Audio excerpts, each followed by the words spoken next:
شافیہ قلعے کی دیوار پر چلتے چلتے رک گئی اور اس جنگل کی طرف دیکھنے لگی جس میں سے گزر کر وہ واپس آئی تھی۔ اس کے دل پر ہول سا طاری ہونے لگا۔ وہ اللہ کا شکر ادا کرنے لگی کہ وہ یقینی موت کے پیٹ میں سے نکل آئی تھی۔ وسم کوہ میں اس کا اپنا کوئی عزیز رشتہ دار نہیں رہا تھا، لیکن وہ یہیں واپس آ گئی۔ وہ خوش قسمت تھی کہ اسے مزمل اور شمونہ کی پناہ مل گئی تھی۔ ان دونوں نے اسے وہی پیار دیا جو اس کے ماں باپ اور پھر اس کا چچا ابو جندل اپنے ساتھ ہی لے کر اس دنیا سے اٹھ گئے تھے۔ پھر وہ اللہ کا شکر اس لیے بھی ادا کرنے لگی کہ ابو جندل نہ صرف باطنی تھا بلکہ حسن بن سبا کا جاسوس اور تخریب کار تھا، لیکن شافیہ اور اس کے راستے سے ہٹ کر اللہ کی راہ پر آ گئی۔ اس راہ پر مزمل اور شمونہ نے اور سالار اور ایزی نے بھی اس کا ہاتھ تھام لیا تھا۔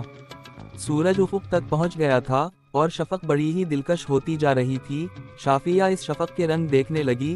اسے اپنے پیچھے قدموں کی ہلکی ہلکی چاپ سنائی دی۔ یہ چاپ بتا رہی تھی کہ کوئی خرامہ خرامہ چلا آ رہا ہے۔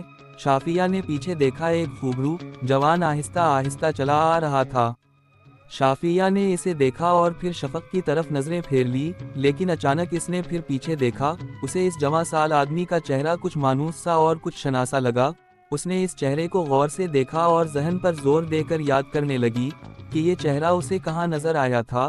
اسے اتنا یاد آیا کہ یہ چند دنوں، چند مہینوں یا چند سالوں پہلے کی بات نہیں بلکہ بڑی ہی پرانی بات ہے کہ یہ چہرہ یا اس سے ملتا جلتا چہرہ دیکھا تھا۔ اس نے اس شخص سے نظریں ہٹا لی اور وہ جوان سال شخص اسی رفتار سے چلتا آیا اور شافیہ کے قریب پہنچ گیا۔ شافیہ نے ایک بار پھر منہ اس کی طرف کر کے دیکھا۔ وہ آدمی بھی اسے دیکھ رہا تھا۔ اس آدمی کے چہرے سے پتہ چلتا تھا کہ وہ چونک اٹھا ہے اور وہ شافیہ کو پہچاننے کی کوشش کر رہا ہے۔ اب دونوں ایک دوسرے کے سامنے کھڑے تھے اور ان کے درمیان بمشکل ایک قدم کا فاصلہ تھا۔ وہ جوان آدمی شافیہ کی عمر کا تھا۔ اس وقت شافیہ کی عمر 25-26 سال ہو گئی تھی۔ کیا تم مجھے پہچاننے کی کوشش کر رہے ہو؟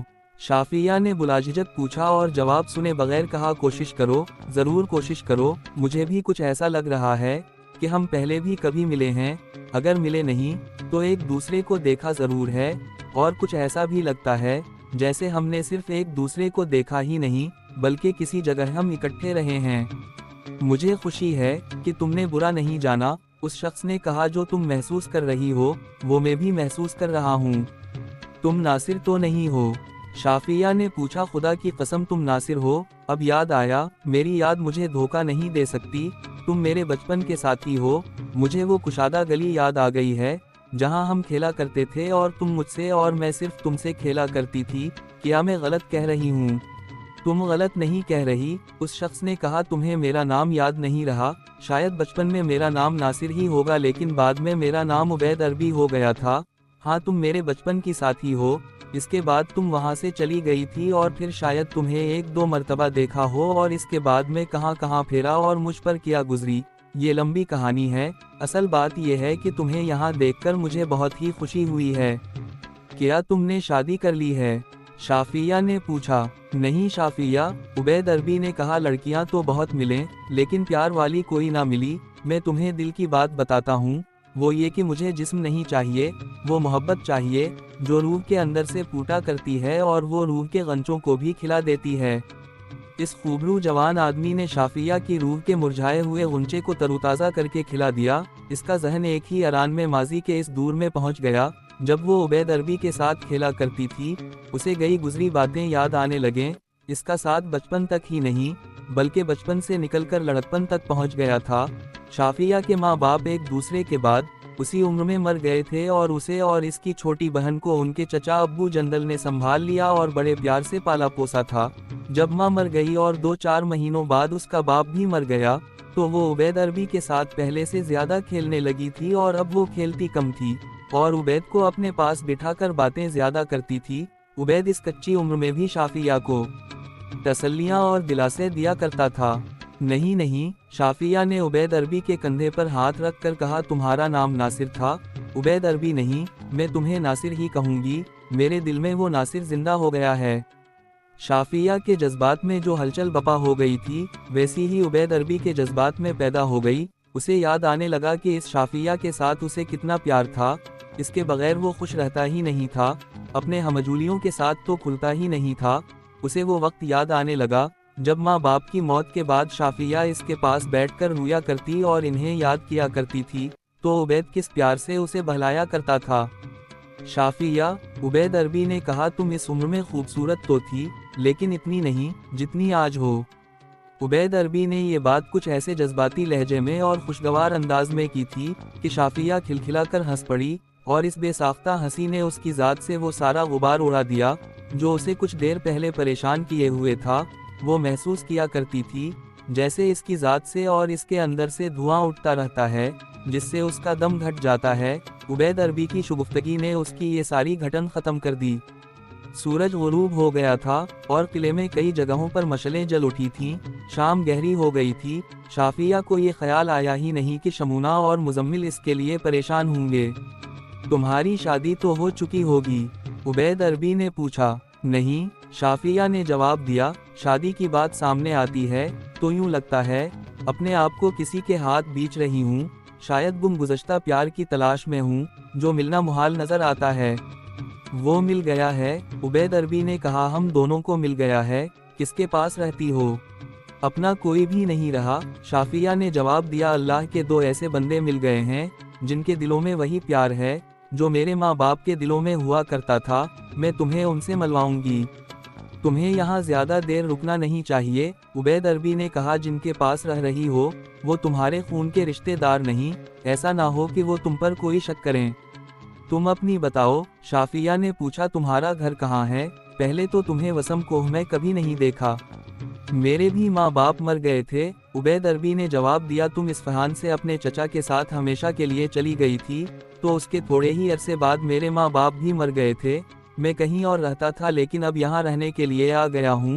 یہاں ایک بڑھئی ہے، وہ میرا چچا ہے، میں اب اسی کے ساتھ رہوں گا اور اس نے مجھے اپنا کام سکھانا شروع کر دیا ہے۔ آؤ چلیں، کل کہاں اور کس وقت ملوں گی؟ جہاں کہو گے، شافیہ نے بڑے ہی جذباتی لہجے میں جواب دیا، جس وقت کہو گے آ جاؤ گی۔ قلعے کے باہر آ سکوں گی؟ عبید عربی نے پوچھا اور اس کے جواب کا انتظار کیے بغیر بولا، قلعے کے ساتھ ہی سبزیوں کا ایک باغ ہے، وہ بہت ہی خوبصورت جگہ ہے، وہاں درخت بہت زیادہ ہیں اور ان پر بیلیں چڑھی ہوئی ہیں اور وہاں پھولدار پودے بھی ہیں۔ وہ باغ یہاں ہمارے ایک پڑوسی کا ہے، وہ سبزیاں گاتا ہے اور قلعے میں بیچتا ہے، فوج کو بھی سبزیاں وہی دیتا ہے۔ اگر کل کسی وقت وہاں آ سکوں تو میں وہیں ملوں گا۔ اس باغ کے مالک سے ڈرنے اور گھبرانے کی کوئی ضرورت نہیں، وہ ہمارا پڑوسی ہے اور میرے چچا کا بھائی بنا ہوا ہے۔ ہاں وہ باغ، شافیہ نے مسرت بھرے لہجے میں کہا، میں 2-3 بار اس باغ میں گئی ہوں، بہت ہی خوبصورت جگہ ہے، میں وہاں آ جاؤں گی۔ انہوں نے اگلے روز کی ملاقات کا وقت مقرر کر لیا اور پھر قلعے کی دیوار سے اتر کر اپنے اپنے گھر چلے گئے۔ شافیہ تو عبید عربی کی ذات میں گم ہو گئی تھی، اسے تو جیسے احساس ہی نہ رہا تھا کہ شام بہت گہری ہو گئی ہے اور اسے اپنے گھر پہنچنا ہے۔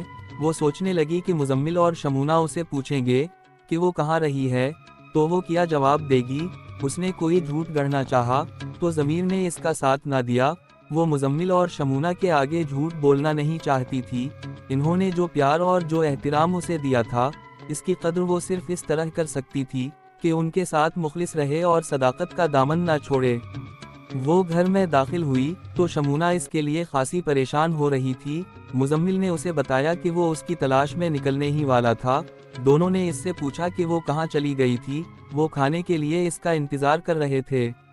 بچپن کا ایک ساتھ ہی مل گیا تھا، شافیہ نے بڑے پر اعتماد لہجے میں کہا، اس کے ساتھ قلعے کی دیوار پر کھڑی۔ بچپن کو یاد کرتی رہی ہوں۔ کون ہے وہ؟ شمونہ نے پوچھا۔ کچھ دن ہوئے یہاں آیا ہے، شافیہ نے جواب دیا، ہم بچپن میں اکٹھے کھیلا کرتے تھے، آج اس عمر میں ملاقات ہوئی ہے اور ہم دونوں نے ایک دوسرے کو فوراً پہچان لیا تھا۔ اگر تم اسے اچھی طرح جانتی ہو تو پھر کوئی بات نہیں، مزمل نے کہا، اگر اسے اتنا ہی جانتی ہوں کہ بچپن میں تمہارے ساتھ کھیلا کرتا تھا تو پھر محتاط رہنا، آج کل کسی کا بھروسہ نہیں۔ نہ ملو تو بہتر ہے، شمونہ نے کہا۔ یہ بات غلط ہے، مزمل نے کہا، اسے ضرور ملو، اگر وہ شہر میں ابھی ابھی آیا ہے تو اسے ضرور ملو، لیکن یوں نہیں کہ تمہیں اس سے بچپن میں پیار تھا، بلکہ اس لیے ملو کہ اسے غور سے دیکھو اور یہ جانچ پڑتال کرنے کی کوشش کرو کہ یہ کوئی غلط آدمی تو نہیں، وہ حسن بن سبا کا بھیجا ہوا فدائی بھی ہو سکتا ہے۔ ہم نے جس طرح قلعہ ناظر ہو تبس لیا ہے،